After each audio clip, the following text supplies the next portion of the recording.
След общо взето 4 дена мъчения, с тази машина, която е за газ, да кажете общо взето какви са ви проблемите при машината?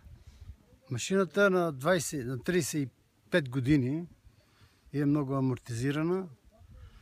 Искам, ако е възможно, да ни купя един снегорин за базата, защото базата без снегорини просто зимата се затваря, блокаж. И понеже и това се щупи другия снегорин и работим на биатлона с снегорина, който зимно си помагаме с биатлона. И молбата ми, ако може шефа големия нещо да уреди, да вземем снегорин. Тоест искате да кажете, че реално този снегорин и снегорина, който е щупения, който е ваш, в случая на горната база, те са реално и ние и същи. Ние имаме два снегорина, един е Орал, който е на 37-8 години и вече е амортизиран. Спука му се редуктора за витлата и трябва да се купи кожух, поне той да се стегне временно, защото той е голем и може по-големи преспи да чисти. А реално, ако има една по-добра машина, тези 4 дена щях ли да бъдат по-къси? Не. Щеше да бъде примерно ден и половина и най-много 2. Точно. Тоест всичко реално зависи от машината. Да.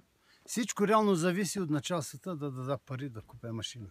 Ами от името на Федерацията по автомобилен спорт искам лично да ви благодаря за този труд, който вие... Благодарим на цялата група и на хората, на гостите на биатлона и на вас, на всички, че се включите много активно и много работа хвърлихте също. Без вас нямаше да се справи.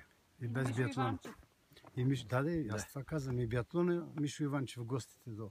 Ами, уважаеми господа, нека да погледнете само. Леко ще ви загатна за какво става въпрос. Това е машината отзад.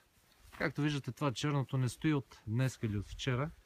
Отзад това стои може би от 30 години, но в крайна сметка струва ли си да стане някакъв инцидент, за да трябва някой нещо да се задейства пак, както е реално в България, след някакъв инцидент да правим дадени опити за нещо по-добро, като реално можем с малко да помогнем много на тези хора. 72 години човек работи с тази машина. Човек е на 72. Помислете си. 40 години. 40 години. Работи с тази машина, иначе съм от 67 година на базата. Вие си правете сметка, господа, за какво става въпрос. Благодаря за вниманието.